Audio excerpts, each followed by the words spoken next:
Buenos días, damos comienzo a nuestro noticiero de hoy con las novedades impositivas y previsionales de la semana. La agenda que vamos a tener para hoy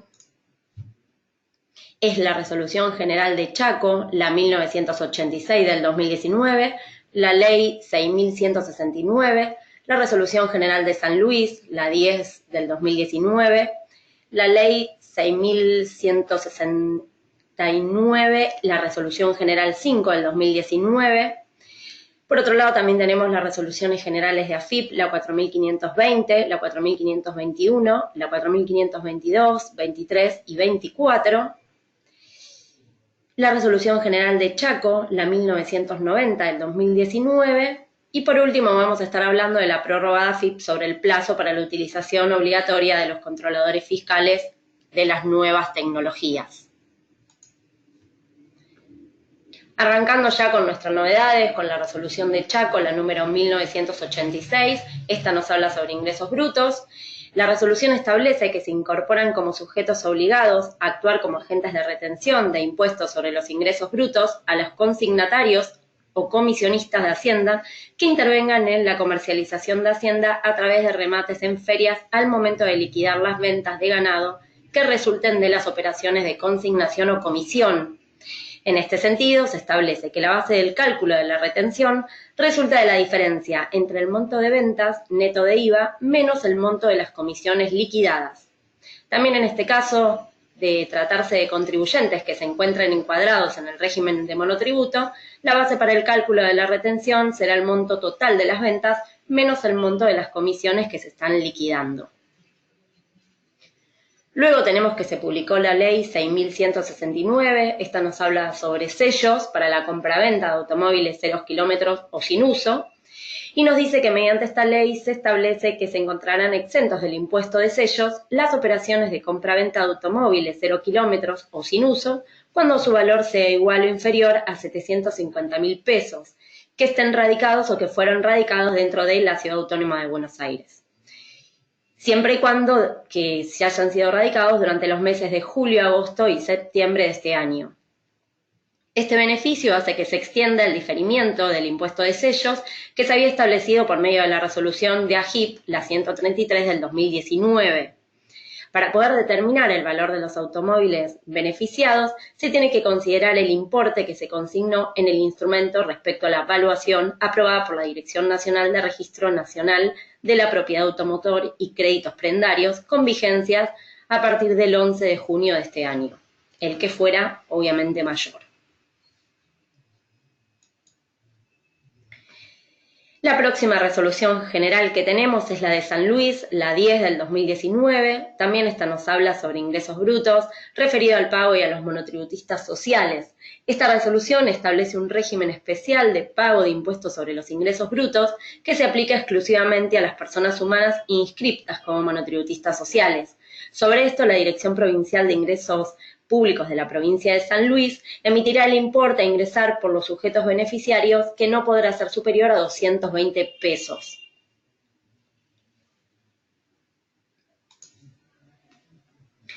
La próxima resolución es la 4520 de AFIP. Esta resolución termina derogando el famoso formulario 8001 que se debía solicitar por los responsables inscriptos en IVA por las limitaciones al cómputo del crédito fiscal cuando se realizan estos gastos y se pedían las facturas en bares, restaurantes, hoteles, gimnasios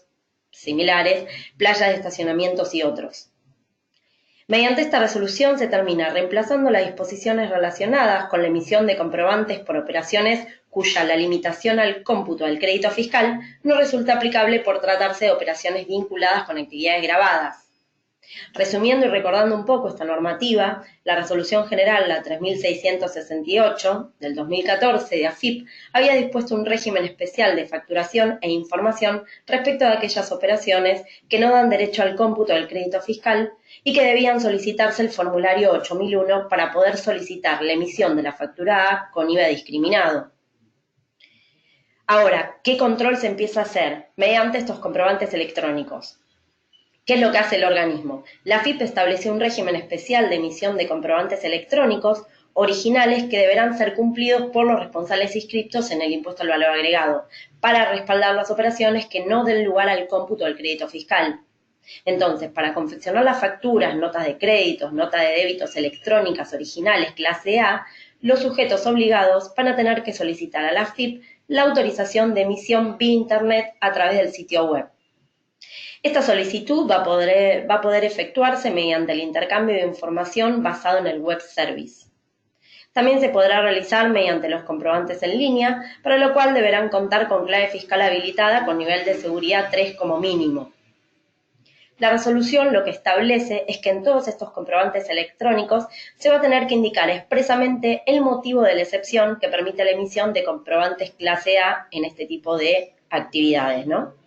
Por otro lado, solo van a poder emitirse estos comprobantes clase A través de este equipamiento, como dijimos, denominado controlador fiscal de la nueva tecnología, en lugar de comprobantes electrónicos, cuando se trate de operaciones cuyo importe neto grabado sea mayor a 10.000 pesos. Resumiendo un poco, esta resolución establece que a partir de ahora el fisco va a realizar controles utilizando la facturación electrónica, permitiendo un control sistemático, oportuno y sin afectar las actividades comerciales de los contribuyentes.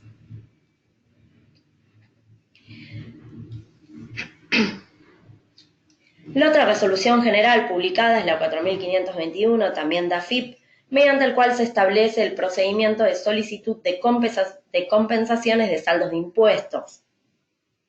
Esta resolución modifica el procedimiento establecido en la Resolución General 1658 para solicitar la compensación de obligaciones fiscales determinadas y exigibles con saldo a favor.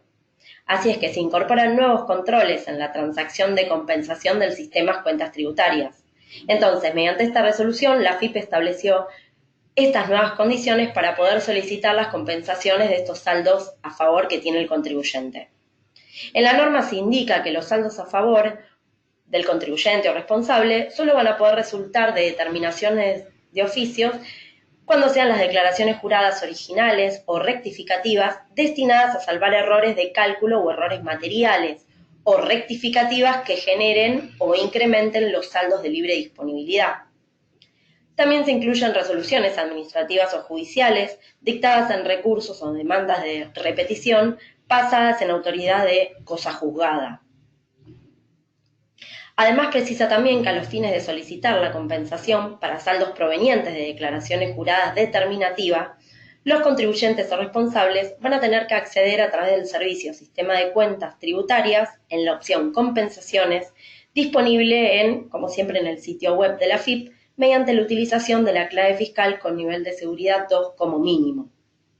Entonces, ¿cuáles serían los controles que esto va a empezar a generar? Cuando se efectúe la solicitud de compensación, la AFIP realiza controles sistemáticos en línea y, en caso de no resultar procedente la misma, informará las observaciones o inconsistencias que se hayan detectado. En este caso, la solicitud de compensación va a tener que realizarse ante la dependencia en que los contribuyentes y responsables se encuentran inscriptos, mediante la presentación de una nota, acompañándola de la impresión del mensaje con las observaciones o inconsistencias que venían indicadas mediante el sistema de cuentas tributarias y la documentación que respalde la procedencia del saldo de libre disponibilidad como certificado de retención, percepción, facturas, contratos, comprobantes de ingreso, de pago cuenta, etc. Si corresponde, o sea, si estuviera bien esa compensación, la dependencia procederá a la compensación solicitada en el sistema cuentas tributarias y una vez hecho, las sucesivas solicitudes de compensación que tengan como origen el mismo saldo a favor van a poder ser efectuadas a través de la web siempre que se realice dentro del mismo año calendario. Por otra parte, para los saldos provenientes de declaraciones juradas informativas, los contribuyentes y responsables van a tener que efectuar la solicitud de compensación por transferencia electrónica de datos a través del sitio de la AFIP, mediante la presentación del formulario Declaración Jurada 798, utilizando el programa aplicativo que se llama Compensaciones y Volante de Pago. O cuando corresponda, se podrá presentar el formulario en forma manual, acompañado por la documentación respaldatoria que se requiera. En ambos procedimientos se van a estar complementando tanto formularios de declaración juradas como deudas se pretenden compensar y no se van a admitir presentaciones efectuadas por cualquier otra modalidad que no sean las que recién acabamos de mencionar. En los casos en que se deba concurrir a la dependencia de este organismo, bueno, se va a tener que solicitar previamente, como siempre, un turno vía web.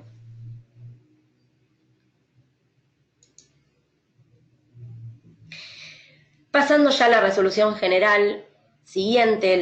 también de AFIP, la 4522, esta resolución modifica la resolución general 4034, estableciendo cómo se deben calcular ahora los anticipos del 2019 de ganancias y nos dice la forma en que las personas humanas y sucesiones indivisas tienen que considerar la variación anual de las remuneraciones imponibles promedio de los trabajadores estables, que es el RIPTE, para la actualización de los importes correspondientes a las deducciones personales y los tramos de escala para determinar el impuesto que se utilizará como base de cálculo de los anticipos correspondientes al periodo fiscal 2019 y siguiente. Entonces, ¿cuál es el procedimiento para calcular de ahora en más los anticipos? Primero, al resultado neto antes de las deducciones personales del artículo 23 de la ley del impuesto del periodo fiscal inmediato anterior al de imputación de los anticipos, se le van a tener que restar las deducciones personales que hubieran sido computados en dicho periodo, actualizadas por el coeficiente que surge de la variación anual de la remuneración imponible promedio de los trabajadores estables, que dijimos el RIPTE. Luego a esta ganancia neta, sujeta a impuesto resultante, se le aplicará la alícuota del impuesto que corresponde en función al tramo de la escala del artículo 90 de la ley, como se hace normalmente, actualizada por el coeficiente que recién dijimos. Después, al impuesto así determinado, se le van a tener que deducir, según lo que corresponda, ya sea la reducción del gravamen que proceda en virtud de regímenes de promoción regionales, retenciones o percepciones que resulten computables durante el periodo base indicado, excepto los que revisten el carácter de pago único y definitivo. En este caso no van a ser deducibles las retenciones o percepciones que se realicen por ganancias imputables al ejercicio por el cual se liquidan los anticipos. También se van a poder deducir los pagos a cuenta sustitutivos de retenciones, el pago a cuenta que resulte computable en el periodo base en concepto de gravámenes análogos pagados en el exterior, el pago a cuenta que resulte computable en el periodo base en concepto de gravámenes análogos pagados también en el exterior, el pago a cuenta que resulte computable en el periodo base en concepto de impuesto a la ganancia mínima presunta, y por último, ese importe que resulta, o sea, ese importe resultante, se va a aplicar el 20% para poder determinar así el importe de cada anticipo. La siguiente resolución general de AFIP, la 4523, acá se hace que se incorpora al CIRE los regímenes de retención o percepción del impuesto. Entonces se incorporan los regímenes de retención o percepción de impuesto al valor agregado al Sistema Integral de Retenciones Electrónicas, el CIRE, respecto de las retenciones o percepciones que se efectúen a partir del 1 de octubre de este año, reemplazando desde así el programa aplicativo que se venía utilizando, que era el SICORE, Sistema de Control de Retenciones. Entonces, este programa aplicativo solo se va a utilizar para el caso de presentaciones originarias o rectificativas que corresponden a los periodos anteriores al 1 de octubre del 2019. Esta generación de los certificados de retención o percepción, que se efectuarán a través del sitio web de la AFIP, ingresando al servicio Sistema Integral de Retenciones Electrónicas, que es el CIRE, como dijimos, mediante clave fiscal con nivel de seguridad 2 como mínimo. El sistema va a generar el formulario 2003, que es el certificado de retención para sujetos domiciliados en el exterior, impuesto a las ganancias, y el formulario 2004, que es el certificado de retención-percepción de la Seguridad Social, y el formulario 2005, que es el certificado de retención-percepción de impuesto al valor agregado, cuyos modelos son los que están contenidos dentro del anexo 2.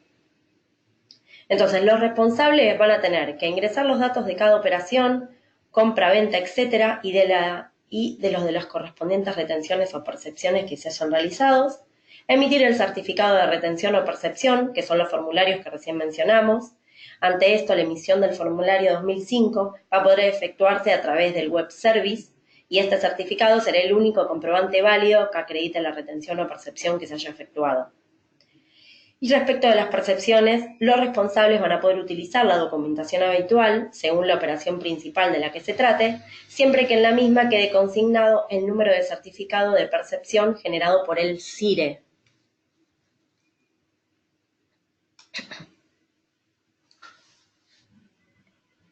La siguiente resolución general de AFIP, también la 4524, sobre bienes personales, esta se refiere, establece el procedimiento para determinar los anticipos del impuesto sobre los bienes personales correspondiente al periodo fiscal 2019. Para esto se deben considerar, además del mínimo no imponible de 2 millones de pesos y las nuevas alícuotas del impuesto, la deducción en concepto de inmueble con destino a casa habitación cuando su valuación sea igual o inferior a 18 millones de pesos.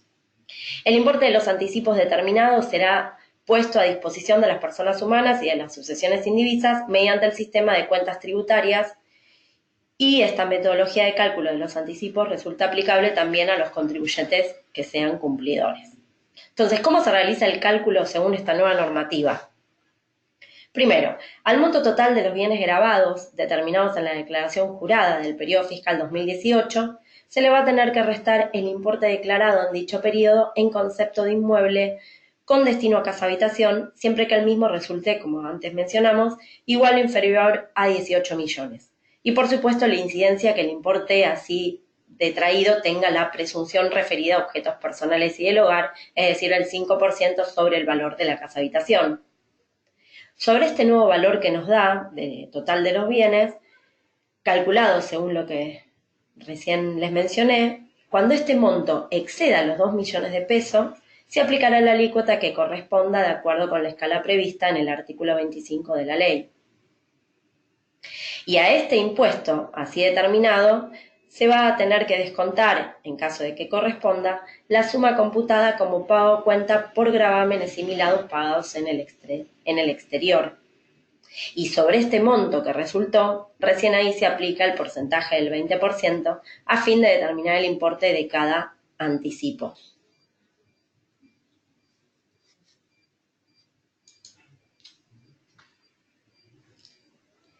La próxima resolución que tenemos es la de Chaco, la 1990 del 2019, sobre ingresos brutos también está referida. Esta resolución lo que hace es prorrogar hasta el 9 de septiembre del 2020 la aplicación de alícuotas diferenciales para algunas actividades del sector productivo, como agricultura, ganadería, sector forestal, apícola, turismo rural, entre otros,